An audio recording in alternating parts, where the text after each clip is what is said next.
Демек биз шайлоого катышабыз.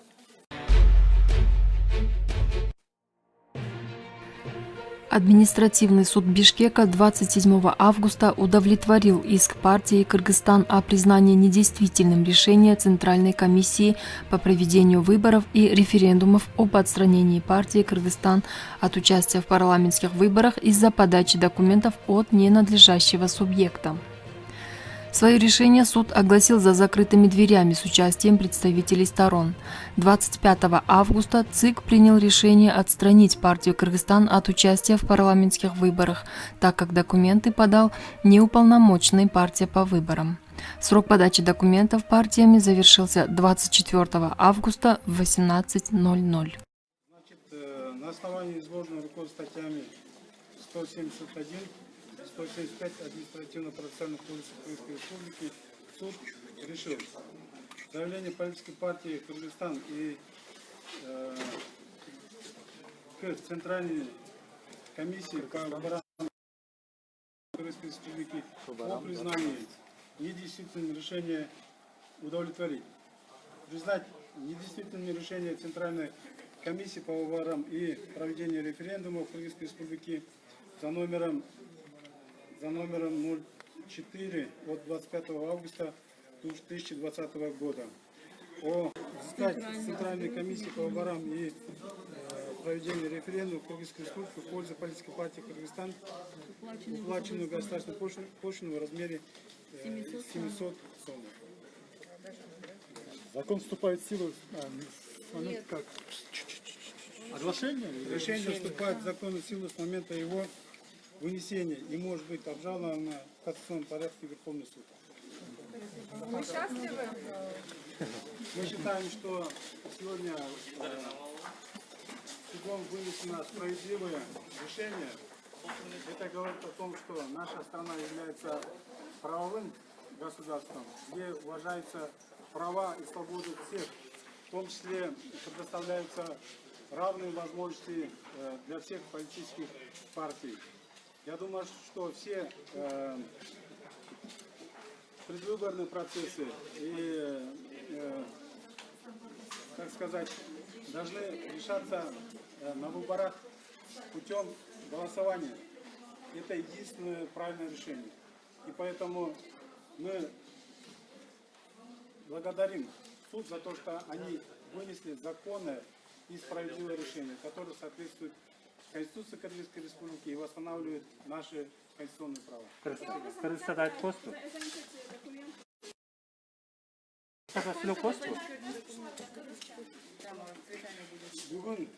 Бүгін шаардык административдик соту тарабынан адилеттүү жана мыйзамга туура келген чечим чыгарды. Биз ачык айтабыз, биздин өлкө, мамлекетибиз укуктук жана адам укугун сыйлаган өлкө жана ошондой эле биздин конституциялык укуктарды коргогон, мыйзамдарды так жана белгилеген биздин ыйгарым укуктарды коргогон, мыйзамдарды сыйлаган өлкө деп биз ачык жана даана деп айтабыз.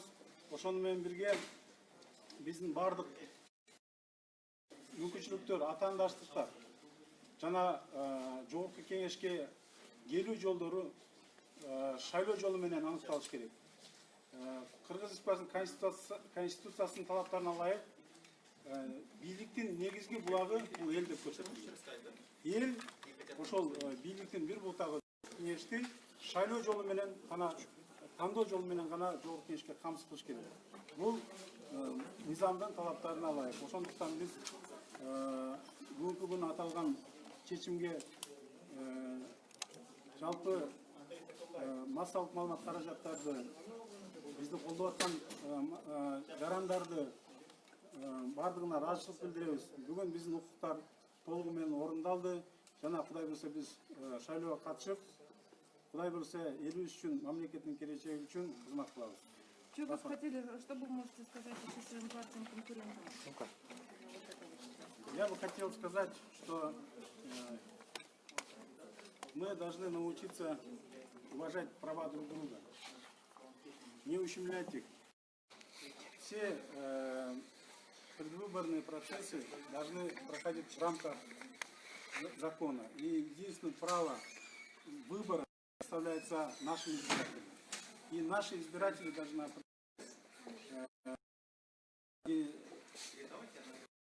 избирать, который идет от различных партий. Уважаем права также и других партий. И придерживаемся демократическим принципам и поддерживаем принцип того, что все партии должны тут участвовать и иметь возможность участвовать в выборных процессах. И при этом не пользоваться какими-то моментами для очернения других партий. Это не делает никому чести. Мы правовая страна, которая защищает наши права. Это от таких последствий, от таких нападок, очернения никто не застрахован. Понимаете, мы тоже можем, но мы придерживаемся законности, и это единственный правильный путь. Кто понесет завтра ваши документы? Представитель нашей партии. Полномоченная, точно, проверить. Может, он часто... Да, спасибо.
Çevresi sürgüne de adam yaptı işte.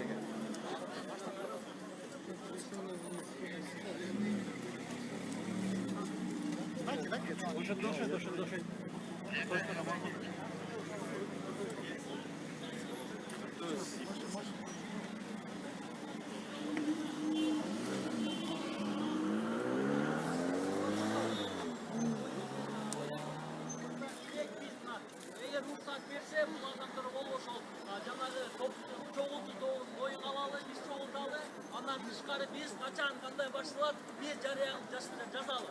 Программа бар берели. Макулсуңарбы? Андай болсо баарыңарга рахмат. Үйгө баралы, эртең болсо маалымат чыгат. Чоң рахмат.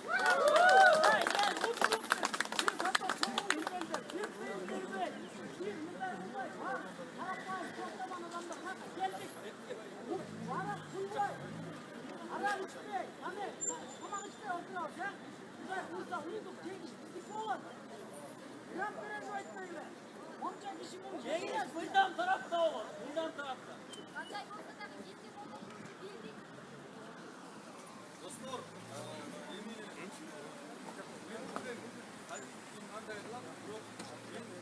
азыркы моментте шикар алдына барам, ошакта болом. Пока мыйзам биз тарапка чейин биздин тарабыбызды алмайынча, мыйзам иштебейинче мен аяктан кетем. Ким кааласа кошулула ошакта турабыз. Чечебиз. Бул деген мен аягым чейин мыйзам, биз мыйзамдан чыкпайбыз. Мыйзамды эле талап кылабыз. Ошол үчүн мен азыр уктап, онанты багана эсалып азыркы аябай маанилүү момент. Биз деген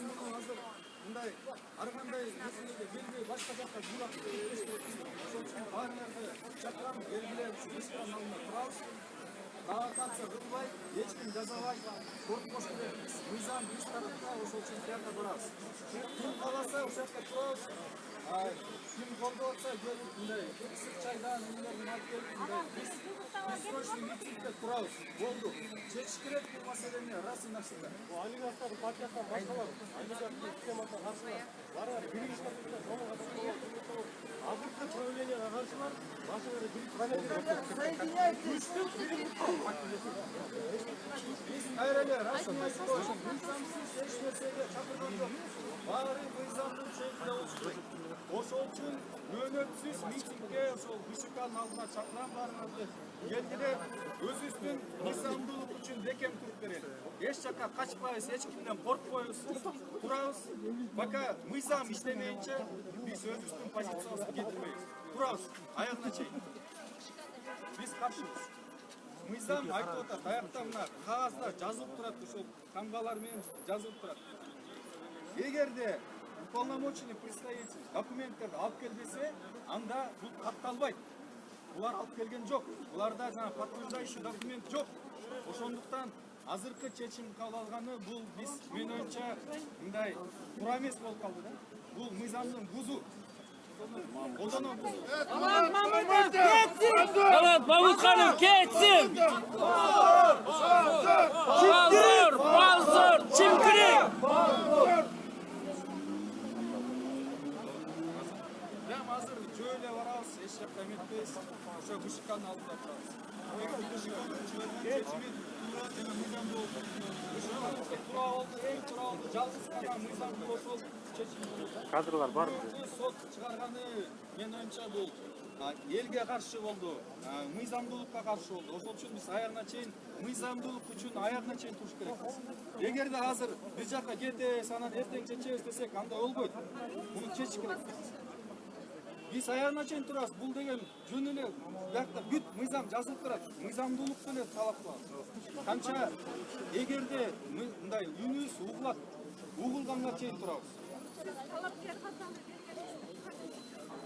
Мен биякта талапкер катары дагы, жаранды катары биз эң негизги нерсебиз мыйзамдуулукту сакташ керекпиз. Биз дагы партиянын атынан айтып атабыз. Мыйзамдуулук деген бул эң негизги нерсе. Мыйзам качан гана ушинтип тепселенип, тепкенип эметип тура берсе, бизде эч качан өнүгүү болбойт. Бул деген бири-бирибиз менен коомдун ичинде сүйлөшүлгөн эрежелер. Эгерде эрежелер ушинтип колдонуп бузула берсе, анда эч кандай өнүгүү болбойт. Бизден эч качан экономикабыз өспөйт, инвесторлор ишенбейт. Эгерде ушундай акча менен эле любой же мындай ар кандай бир маселелер ушинтип чечиле берсе, кечке ар кандай сотко ушинтип эле бияка кыла берсе, анда биз качан өнүгүү болот? Ошол үчүн биз аягына чейин мыйзамдуулук үчүн аягына чейин турабыз. Бекем турабыз.